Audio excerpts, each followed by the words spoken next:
നമസ്കാരം. 2026 UDF അധികാരത്തിൽ വരില്ല എന്ന UDF നേതാക്കൾക്ക് നന്നായി തന്നെ മനസ്സിലായിരിക്കുന്നു. പഴയ സർക്കാരിനെതിരെ ഉന്നയിച്ചുകൊണ്ടിരുന്ന പല ആരോപണങ്ങളുണ്ടല്ലോ.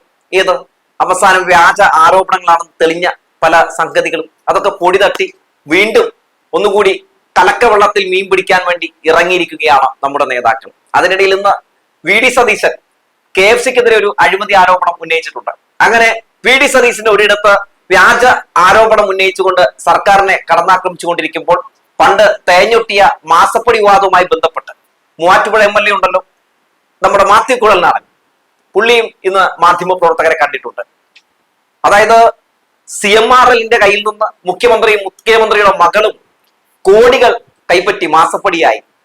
അതായത് വീണ വിജയന്റെ കമ്പനിയായിട്ടുള്ള എക്സാലോജിക് സൊല്യൂഷൻസ് 1.72 കോടി രൂപയാണ് മാസപ്പടി ഇനത്തിൽ മേടിച്ചത് എന്നൊക്കെ പറഞ്ഞ് എന്റെ ഈ തെളിവുണ്ട്, ഇതാണ് രേഖ എന്നൊക്കെ പറഞ്ഞ് നമ്മുടെ മാത്യു കുഴൽനാടൻ മാധ്യമങ്ങളെ ഒക്കെ തെറ്റിദ്ധരിപ്പിച്ചുകൊണ്ട് നടത്തിയ ആ നാടകം എല്ലാവരും ഓർക്കുന്നുണ്ടാകും. 3 മാസക്കാലയോളമാണ് മാത്യു കുഴൽനാടൻ മാസപ്പടി എന്ന് പറഞ്ഞ് ജനങ്ങളെ തെറ്റിദ്ധരിപ്പിച്ച് പറ്റിച്ച് നടന്നത്. അവസാനം എന്താണ് സംഭവിച്ചത്?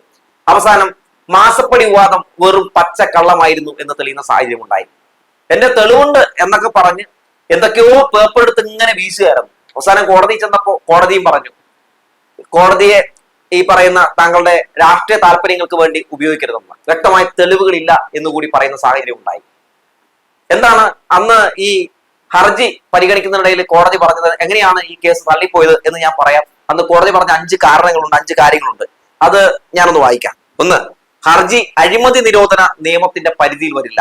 2, ഇന്ററിം സെറ്റിൽമെന്റ് ബോർഡ് CMRL പണം നൽകിയെന്ന് പറയുന്ന മറ്റാർക്കെതിരെയും ഹർജിക്കാരൻ അന്വേഷണം ആവശ്യപ്പെടുന്നില്ല.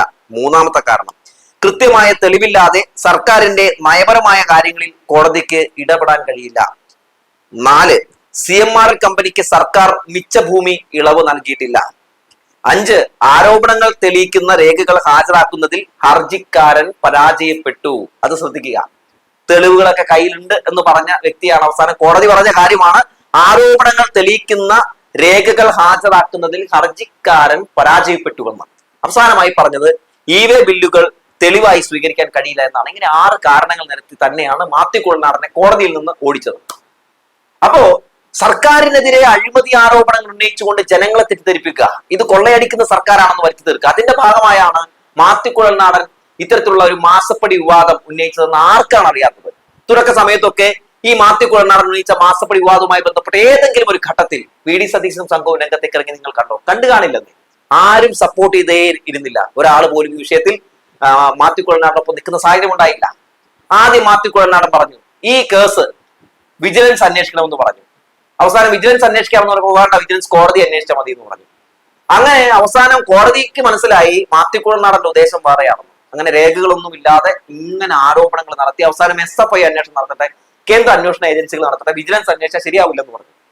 അങ്ങനെ SFI അന്വേഷണം നടത്തി.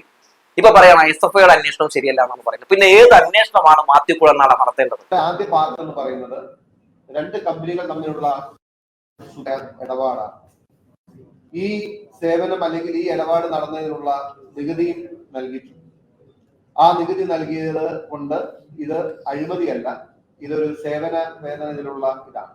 സ്വാഭാവികമായിട്ടും ഞാൻ ഈ വിഷയം പരിശോധിച്ച്, അല്ലെങ്കിൽ സാധാരണഗതിയിൽ നമ്മൾ കോടതിയിൽ ഒരു കേസ് എങ്ങനെയാണോ എക്സാമിൻ ചെയ്യുന്നത്, എങ്ങനെയാണോ ഡൈസെക്ട് ചെയ്യുന്നത്, എങ്ങനെയാണോ നമ്മൾ കോർട്ടിൽ ആർഗ്യുമെന്റ്സിനെ നമ്മൾ മുമ്പോട്ട് കൊണ്ടുപോകുന്നത്, ആ നിലയ്ക്ക് ഞാൻ അതിനെ അഡ്രസ് ചെയ്തുകൊണ്ട് ഞാൻ പറഞ്ഞത് ഇപ്പോ CPMന്റെ കൗണ്ടർ നറേറ്റീവ്, കൗണ്ടർ ആർഗ്യുമെന്റ് എന്ന് പറയുന്നത്, ഈ പണത്തിന് ഞങ്ങൾ GST അടച്ചിട്ടുണ്ട്, അല്ലെങ്കിൽ നികുതി അടച്ചിട്ടുണ്ട്. ആ നികുതി അടച്ചത് കൊണ്ട് ഇത് അഴിമതി എന്നതായിരുന്നു ഫസ്റ്റ് ഡിഫറൻസ്. ഇതിപ്പോ ഞാൻ വെറുതെ പറയുന്നതല്ല. ആ SFIയുടെ അന്വേഷണത്തില് ലാസ്റ്റ് സബ്മിഷനിൽ ഇപ്പോ എക്സാലോജിക്കും CMRലും തമ്മിലുള്ള ഒരു ഭാഗം അന്വേഷിക്കുന്നതിന് പകരം അവര് അഡീഷണൽ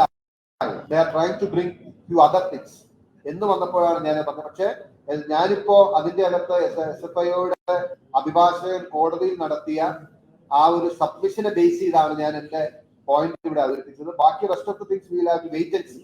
ഇതുവരെയുള്ള SFIയുടെ അന്വേഷണം 8 മാസം പൂർത്തീകരിച്ച് 8 മാസം അതിന്റെ അന്വേഷണ കാലാവധി കഴിഞ്ഞിട്ടും റിപ്പോർട്ട് കൊടുക്കുകയോ മറ്റു നടപടികളിലേക്ക് പോകാത്തതിന്റെ പഠനത്തിലാണ് ഞാൻ എസ്.എഫ്.ഐയുടെ അന്വേഷണത്തെ കുറിച്ച് സംശയം പ്രകടിപ്പിച്ചത്.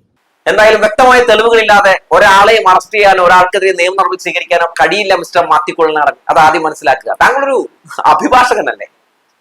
ഇത്തരത്തിലുള്ള ആരോപണങ്ങൾ ഉന്നയിക്കുമ്പോൾ ആദ്യം എന്താണ് കയ്യിൽ വേണ്ടത്? തെളിവുകളാണ്. നമുക്കറിയാമല്ലോ, ഈ വിഷയവുമായി ബന്ധപ്പെട്ട് മാത്യു കുഴൽനാടൻ ഉന്നയിച്ച ആരോപണങ്ങൾ എന്തെങ്കിലും ഒരു തെളിവുണ്ടായിരുന്നുവെങ്കിൽ നമ്മുടെ മുഖ്യമന്ത്രി പിണറായി വിജയനെ പണ്ടേ ED ഒക്കെ പിടിച്ചകത്തിടുമായിരുന്നില്ലേ? നമ്മുടെ കേന്ദ്ര അന്വേഷണ ഏജൻസികൾ നമ്മുടെ മുഖ്യമന്ത്രിയെ എപ്പോഴേ അകത്താക്കിയാണ്. കാരണം ഇത്രത്തോളം പകയും ദേഷ്യവും കേന്ദ്ര സർക്കാരിന് ഒരു മുഖ്യമന്ത്രിയോടും ഉണ്ടായി കാണില്ല, ഉണ്ടാകില്ല, ഉറപ്പിച്ചു പറയാൻ കഴിയും. സംഘപരിവാറിനെതിരെ, BJPക്കെതിരെ, കേന്ദ്ര സർക്കാരിനെതിരെ നിരന്തരം ഒരു വിട്ടുവീഴ്ചയുമില്ലാത്ത പോരാട്ടം നടത്തിക്കൊണ്ടിരിക്കുന്ന ഒരാളാണ് നമ്മുടെ കേരള മുഖ്യമന്ത്രി പിണറായി വിജയൻ. പൗരത്വ ഭേദഗതി നിയമമൊക്കെ കൊണ്ടുവന്നപ്പോൾ കോൺഗ്രസ് ഭരിക്കുന്ന സംസ്ഥാനങ്ങളിലെ മുഖ്യമന്ത്രി പോലും ഇത് ഇവിടെ നടപ്പിലാക്കാൻ പറ്റില്ല എന്ന് പറഞ്ഞില്ല. പക്ഷേ കേരള മുഖ്യമന്ത്രി നട്ടല്ലോടുകൂടി പറഞ്ഞു, ചങ്കുപിരിച്ചു എന്ന് പറഞ്ഞു, ഈ നിയമം ഇവിടെ പാസ്സാക്കാൻ പറ്റില്ല എന്ന്. അത് നിയമമായ ശേഷവും പ്രാബല്യത്തിൽ വന്ന ശേഷവും നമ്മുടെ മുഖ്യമന്ത്രി പിണറായി വിജയൻ പറഞ്ഞു, മിസ്റ്റർ നരേന്ദ്രമോദി, ഈ നിയമം ഞങ്ങളുടെ കേരളത്തിൽ നടപ്പിലാക്കാൻ പറ്റില്ല എന്ന്. മനസ്സിലായോ? ഈ വിഷയവുമായി ബന്ധപ്പെട്ട് സുപ്രീം കോടതിയിൽ സ്യൂട്ട് ഫയൽ ചെയ്ത ഒരാളാണ് മുഖ്യമന്ത്രി പിണറായി വിജയൻ. എല്ലാ തോന്നിവാസങ്ങൾക്കെതിരെയും അതിശക്തമായി പോരാടുന്ന ഒരു മുഖ്യമന്ത്രി. അങ്ങനെ ഒരു മുഖ്യമന്ത്രിക്കെതിരെ ഇത്തരത്തിലുള്ള ആരോപണങ്ങൾ ഉന്നയിക്കുമ്പോൾ ആരോപണത്തിൽ കഴമ്പ് ഉണ്ടെങ്കിൽ പിന്നെ നമ്മുടെ കേന്ദ്ര സർക്കാർ പിടിച്ചകത്തിടാതിരിക്കുമോ? മാത്യു കുഴൽനാടൻ ഉന്നയിച്ച ഈ മാസപ്പടി വിവാദവുമായി ബന്ധപ്പെട്ട് എത്രയോ തവണ ഏതൊക്കെ അന്വേഷണ ഏജൻസികൾ അന്വേഷണം നടത്തി.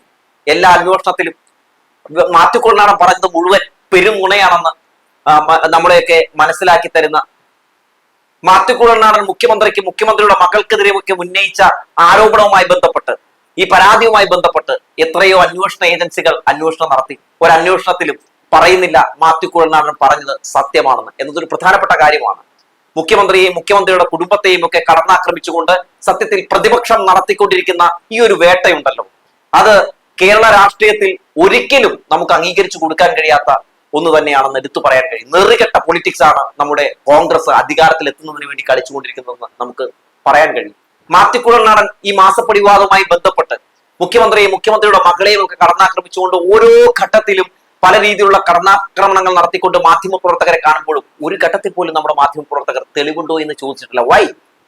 അത് വേറൊന്നും കൊണ്ടല്ല, തെളിവില്ല എന്ന് നന്നായി തന്നെ മാധ്യമപ്രവർത്തകർക്ക് അറിയാം. മാസപ്പടി വിവാദവുമായി ബന്ധപ്പെട്ട നിയമസഭയിലും ഈ പറയുന്ന മാത്യു കുഴൽനാടൻ ആരോപണങ്ങൾ ഉന്നയിച്ചല്ലോ. എന്താണ് സംഭവിച്ചത്?